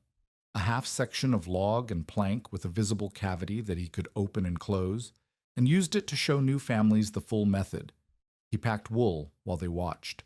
He built the fire break while they measured the distance from the stove iron. He opened the vent while they held a wool fiber at the mouth and watched it lean. He made each family practice packing before he let them take materials home. Orrin Pike became Tollef's partner in the teaching, though neither of them called it that. Orrin taught fuel arithmetic, how many cords a given cabin needed, how to calculate burn rate based on stove size and wall thickness, how to adjust for wind direction and storm duration. His arithmetic had changed.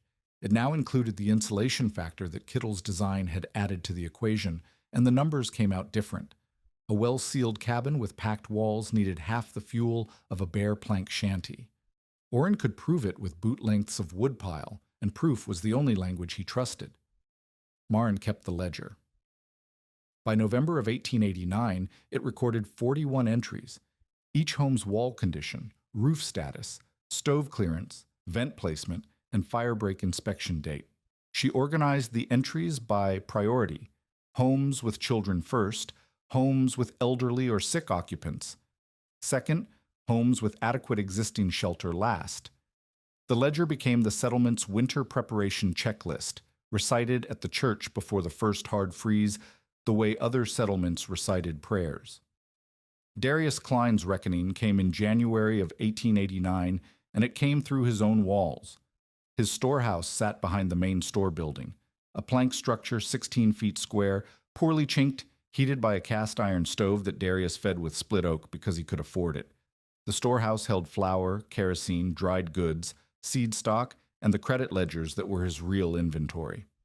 Darius had watched the wool wall method spread through the settlement and had refused to apply it to his own buildings, partly from pride, partly because admitting the method worked meant admitting that Tollef, the boy he had tried to buy out for $12, had something Darius did not. He had sealed every gap in the storehouse with tar paper and clay. No vents, no breathing space. He had packed rags behind the stove wall because he had seen the insulation principle, but not the ventilation principle. The sealed cavity had trapped moisture all autumn. The rags and clay had wicked damp from the ground and held it against the plank. By January, the wall behind the stove was soft with rot, and the rags inside were damp enough to steam but dry enough on the surface to catch. The stove failed on a night when the temperature dropped to 26 below. A crack in the firebox vented heat directly onto the rotted plank instead of up the pipe. The plank smoldered. The damp rags behind it began to steam, then to smoke, then to glow. The smoke seeped through the storehouse wall and into the main store building where Darius slept on a cot beside his ledgers. He woke to smoke and the smell of burning wool. Darius ran to the storehouse and found the wall hot to the touch. He threw water against the plank and the steam drove him back. He shouted for help. The nearest neighbor heard and came. The neighbor's son ran for Tollef because by January of 1889, Tollef was the person people ran for when a wall was burning. Tollef arrived at a run. He assessed the wall and the time it took to cross the yard. Hot plank, damp smoke, no visible flame.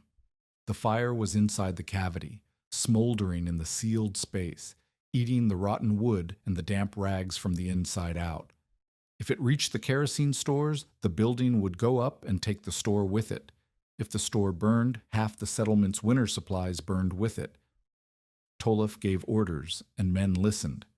Not because he shouted, because he was specific. Pull the stove out of the building. Now. Drag it by the legs. Do not try to disconnect the pipe. Break it free. 2 men grabbed the stove and hauled it through the door, pipe and all, trailing sparks across the snow. Tear the hot boards away from the wall. Use the axe. Start at the top and work down. If you hit flame, step back and let air reach it. A sealed fire spreads faster than an open one. Orrin took the axe and split the plank from top to bottom. The rags behind it were glowing orange in a line along the stove side. Smoke poured from the cavity. Shovel snow onto the outer logs. Pack it into the chinking from outside. Cool the wall from behind. Do not put water on the dry goods. Do not put water on the kerosene. 3 men shoveled while Tollef pulled burning rags from the cavity with his bare hands. the scar tissue on his right palm taking the heat without blistering. The fire died in 20 minutes. The wall was ruined. The dry goods were untouched. The kerosene was safe. The ledgers were safe. Darius stood in his storehouse and looked at the gutted wall and the pile of smoking rags and the cavity that he had sealed shut because he was too proud to ask a 16-year-old boy how a wall was supposed to breathe.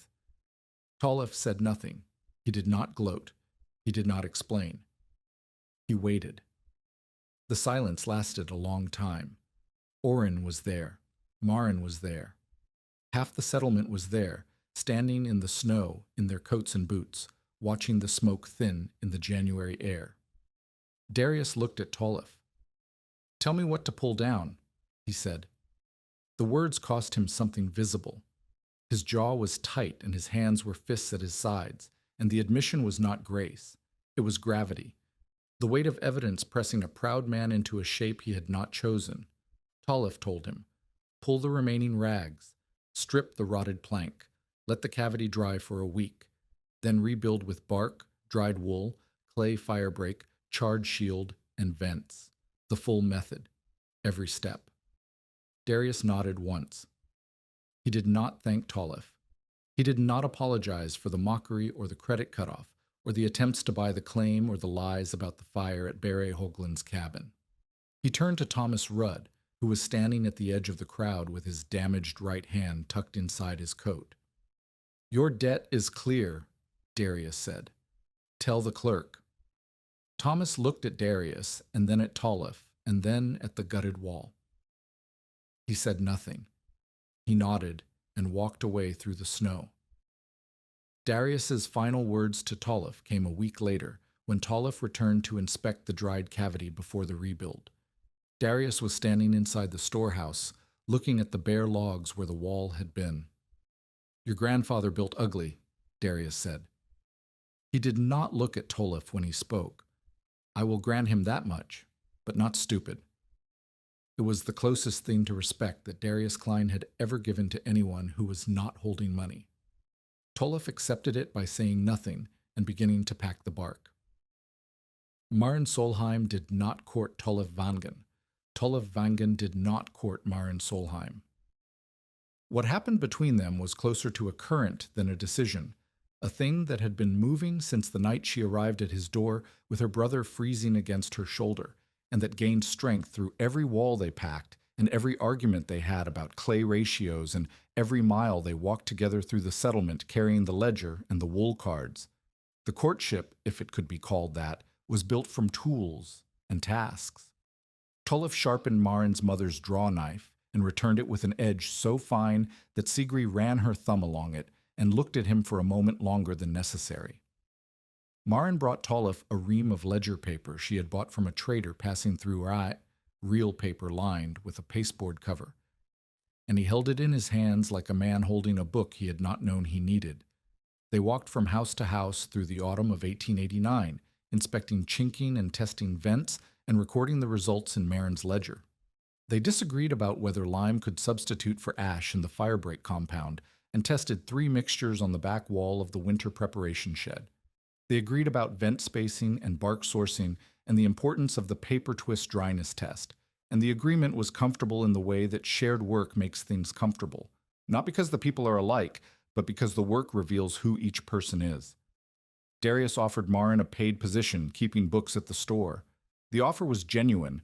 Darius had lost his previous bookkeeper to a homestead claim, and needed someone who could write clearly and add without errors.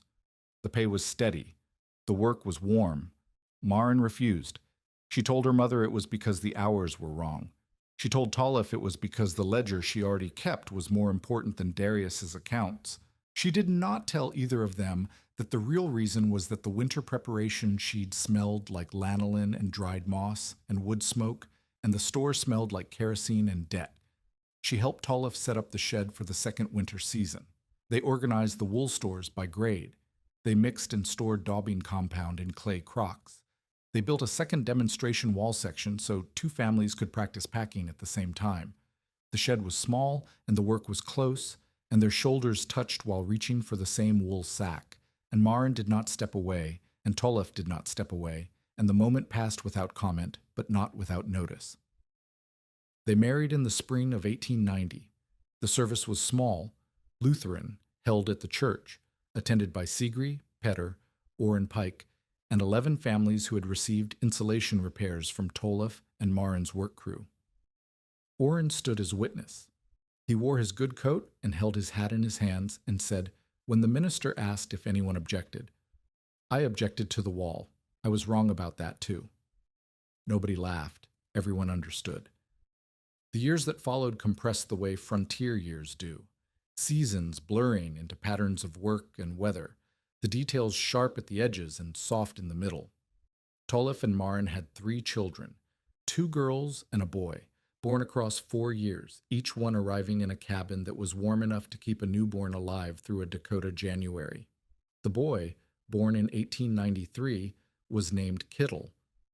The winter preparation shed grew. Tolef added a lean-to for storage and a covered work area where families could practice packing under supervision. Marin's ledger expanded to 3 volumes. By 1892, it covered more than 30 homes and recorded the inspection history of each one. Which walls had been packed, which vents were working, which fire breaks had been checked, which roofs still leaked. New claim shanties in the district were built differently. Not all of them adopted the full double-shell design. Kittle's wall required more lumber and more labor than most new settlers could afford, but the principles seeped into the building practice. Tighter doors, ceiling insulation above the rafters, clay fire collars around every stovepipe, vents that opened and closed, inspection plugs that could be checked each autumn. Stove corners were inspected before the first snow. Children learned rope-line drills between the school and the nearest houses so that a storm would never again catch a child in the open between walls. Orrin taught fuel arithmetic at the church each October, standing at the front of the room with a piece of chalk and a board, the numbers revised now to include the insulation factor that changed every equation he had carried in his head for 30 years. Tolef never called himself an inventor. He had not invented the wall. Kittle had built it. Ragna had understood it. Tolef had repaired it, learned it, and taught it. He called himself a man who listened to a dead grandfather, a stern widow, and a wall that breathed. The old cabin remained. Tolef and Marin built a cleaner frame addition around it in 1891. 2 rooms, a proper door, a better stove, but the original log and plank core stayed, its wool-packed walls still holding heat, its vents still breathing, its inspection plugs still showing dry, springy fiber when twisted open. The addition was built with packed walls from the start, and Tolef designed the connection so that the 2 structures shared a common thermal envelope. The shack that people had called a sheep coffin became the warm heart of a growing house. Tolef kept Kittel's original inner plank with the carved warning. It hung on the wall of the main room, the 5 words visible to anyone who entered. "Do not seal the top in deep cold." Visitors asked about it. Tolef told them the story, not the whole story, just the part about the warning and the vents and the night the wall sweated during the blizzard. He told it simply, the way a man tells something that happened to him rather than something he is proud of. Marin kept the ledger active until 1897, when the district had grown large enough that 3 other women took over sections of the record. She trained each of them in the inspection method, the paper twist test, the wool squeeze test, the candle flame vent check, and then she stepped back and focused on the children and the farm work and the quiet satisfaction of a settlement that no longer feared its own walls. Orrin Pike died in the winter of 1900 at the age of 69 in a cabin that he had personally insulated using the method he had once called a gamble. He died in his sleep, in a warm room, on a night when the temperature outside was 31 below. The thermometer above his shelf read 54 degrees. His woodpile was half full. The stove was banked. The walls were breathing. Tolef died much later, not in a dramatic winter, not in a storm or a fire or a crisis. He died in late August, sitting outside the cabin on a bench that Marin had built for him when his knees stopped bending easily. The sun was warm. The cattails were green and full. His grandchildren were in the yard, carding wool for mattress stuffing, their hands moving through the fiber with a practiced ease, that Tolliff recognized because it was the same motion Ragna had taught him 30 years earlier in a cold room with a cracked stove. He watched them work. He did not interrupt. He closed his eyes and felt the sun on his face and the bench under his legs and the warmth of a world that was, for once, not trying to kill anyone. By the 5th winter after the deep earth freeze, more than 30 homes in the district used some form of Kittelwangen's hidden principle. Not always full wool walls. Some had only tighter doors with wool straw gaskets. Some had packed ceiling spaces above the plank rafters. Some had clay-shielded stove corners with charred plank shields and vented cavities. The practice spread not as a patent or a product, but as a checklist recited before the first hard freeze. Dry first, fire break second, vent third, pack last. Passed from neighbor to neighbor in the same way that fence lines and water rights were passed. By handshake and demonstration, and the shared memory of a night when the wind tried to kill everyone in a strange, ugly cabin held. Tolliff Vangen lived out his life on the same marsh-edge claim that Darius Klein had once tried to buy for $18. He never left the Turtle River drainage. He never saw a city. He never called himself an inventor or a teacher or anything other than what he was, a man who had been thrown out at 16 with 13 cents and a broken pocket knife, and had found inside a wall that everyone mocked the knowledge that a dead man had hidden for the one person desperate enough to need it. When Tolliff's grandchildren pried open a small inspection plug in the old wall, years after the blizzard, years after Oren's conversion, years after Ragna's death and Darius's humiliation and the fire at Beret Hoagland's cabin, the wool inside was still springy. They squeezed it the way Tolliff had taught their parents to squeeze it, and it sprang back. It smelled faintly of lanolin, smoke, and dried marsh. Outside, the cattails clicked in the winter wind, the way they had always clicked, and a boy who had never known hunger or real cold pressed his palm to the plank and felt the warmth that the wall held, and did not understand how remarkable it was. Inside, the stove burned low, and the room held. Oren Pike had stood in a store in 1888 and called this building a haystack wearing logs. The haystack had held 8 people through the worst night the territory had seen. It had held a family through 30 years of winters. It held still. The shack had never been ugly. It had been waiting for someone desperate enough to understand it.